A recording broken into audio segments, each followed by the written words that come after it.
بسم اللہ الرحمن الرحیم۔ السلام علیکم۔ بلا شبہ قرآن و حدیث محض قصے اور کہانیوں کے لیے نہیں ہے، بلکہ اس میں حرف بحرف پوری انسانیت کے لیے اصلاح اور رہنمائی موجود ہے۔ ہم بڑی تحقیق کے ساتھ قرآن و حدیث کے مفہوم کو ہماری ویڈیوز کے ذریعے آپ تک پہنچانے کی کوشش کرتے ہیں۔ بی بی خدیجۃ الکبریٰ سلام اللہ علیہا محسنہ اسلام اور تاریخ کی عظیم خاتون ہیں۔ آپ سلام اللہ علیہا وہ عظیم خاتون ہیں جنہوں نے اپنی ساری دولت دین اسلام پر قربان کر دی۔ آپ علیہ السلام زوجہ رسول خدا صلی اللہ علیہ وآلہ وسلم اور والدہ ماجدہ جناب فاطمہ الزہرا سلام اللہ علیہا ہے، یعنی خاتون جنت کی بھی جنت آپ کے قدموں کے نیچے ہے۔ آپ سلام اللہ علیہا کے والد بزرگوار کا نام جناب خویلد ہے، آپ کا نام خدیجہ اور آپ کے مشہور القاب سیدہ قریش، طاہرہ، صدیقہ ہے۔ آپ وہ پہلی خاتون ہیں جنہیں ملکۃ العرب کہا گیا۔ دین اسلام کے حوالے سے آپ سلام اللہ علیہا کا سب سے بڑا احسان یہ ہے کہ آپ سلام اللہ علیہا نے اپنی ساری دولت اسلام کے خاطر رسول خدا صلی اللہ علیہ وآلہ وسلم کے حوالے کر دی۔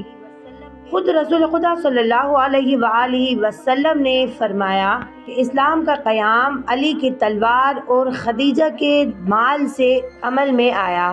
آپ سلام اللہ علیہا وہ پہلی خاتون ہیں جنہوں نے رسول خدا صلی اللہ علیہ وآلہ وسلم پر نازل ہونے والی پہلی وحی سنا۔ آپ سلام اللہ علیہا کے 400 کنیزیں اور غلام تھے جو گھریلو اور تجارتی کاموں میں مصروف رہا کرتے تھے۔ صرف شہر مکہ میں آپ کے 80,000 اونٹ تھے۔ اس کے علاوہ مال و مویشی اور دولت الگ ہے۔ شہر مکہ میں صرف آپ علیہ السلام کا محل تھا جس میں سونے کا گنبد تھا اور اس گنبد کے نیچے ریشم کی ڈوریاں بندھی ہوئی تھی۔ ایک روایت کے مطابق آپ علیہ السلام کا محل اتنا بڑا تھا کہ پورے مکہ کے لوگ اس میں سما سکتے تھے۔ آپ سلام اللہ علیہا جو لباس پہنا کرتی تھی اس میں سونے کے تاروں سے کام ہوا کرتا تھا۔ پورے مکہ میں جہاں عام طور پر صرف مرد حضرات تجارت کیا کرتے تھے، وہاں آپ سلام اللہ علیہا وہ واحد خاتون تھی جو کہ تجارت کیا کرتی تھی۔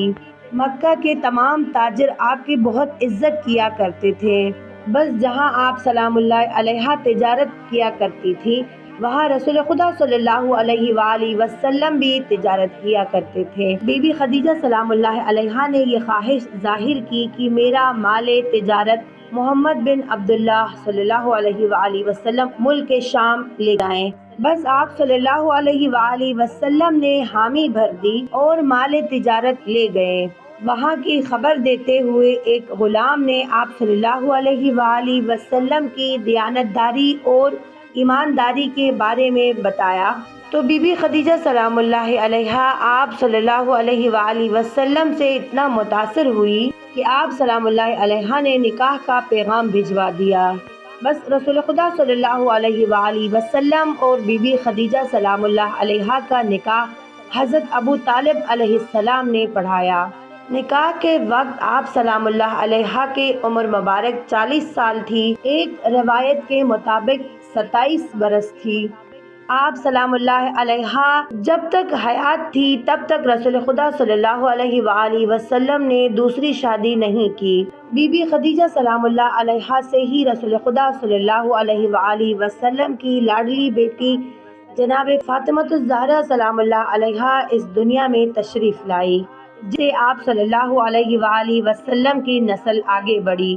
رسول خدا صلی اللہ علیہ وآلہ وسلم بی بی خدیجہ سلام اللہ علیہا کے بارے میں فرماتے ہیں کہ خدیجہ نے اس وقت میرا ساتھ دیا جس وقت سب نے میرا ساتھ چھوڑا، اور خدیجہ اس وقت مجھ پر ایمان لائی جس وقت سب مجھے جھٹلا رہے تھے۔ بس شیب ابی طالب کے دوران بی بی خدیجہ سلام اللہ علیہا کی ساری دولت کام آئی، کچھ باقی نہ رہا۔ خود بی بی خدیجہ سلام اللہ علیہا فرماتی ہے ہمارے پاس چمڑے کے 2 بستر کے سوا کچھ باقی نہ رہا، بس تمام دولت اسلام کے کام آ چکی تو آپ سلام اللہ علیہا نے پتے اور پودوں کی جڑیں کھا کر گزارا کیا۔ بس 10 رمضان المبارک کو مسلسل بھوک برداشت کرنے اور جڑیں کھانے کے دوران ایک زہریلی جڑ کھانے سے آپ سلام اللہ علیہ کی شہادت ہو گئی۔ آپ سلام اللہ علیہ کا روضہ مبارک جنت المعلیٰ میں ہے۔ میرا سلام ہو اس پاک مقدس بی بی ملکۃ العرب محسن اسلام بی بی خدیجۃ الکبریٰ سلام اللہ علیہ پر۔ محترم سامعین، یہ تھی ہماری آج کی ویڈیو۔ آخر میں دعا کرتی ہوں کہ اللہ تعالیٰ جناب خدیجۃ الکبریٰ سلام اللہ علیہ کے صدقے میں ہم سب کے تمام تر پریشانیوں کو دور فرمائے اور ہم سب کے مشکلات کو آسانیوں میں تبدیل فرمائے، آمین۔ میں امید کرتی ہوں آپ کو آج کی ویڈیو اچھی لگی ہوگی۔ ویڈیو اچھی لگی تو لائک، سبسکرائب اور اپنے دوستوں کے ساتھ شیئر کرنا نہ بھولیے گا، اور ساتھ ہی ساتھ بیل آئیکن کو ضرور دبائیے گا تاکہ ہماری ہر آنے والی نئی ویڈیوز آپ تک پہنچے۔ ملتے ہیں ایک نئی ویڈیو کے ساتھ، تب تک آپ اپنا خیال رکھیے گا۔ فی امان اللہ، اللہ حافظ۔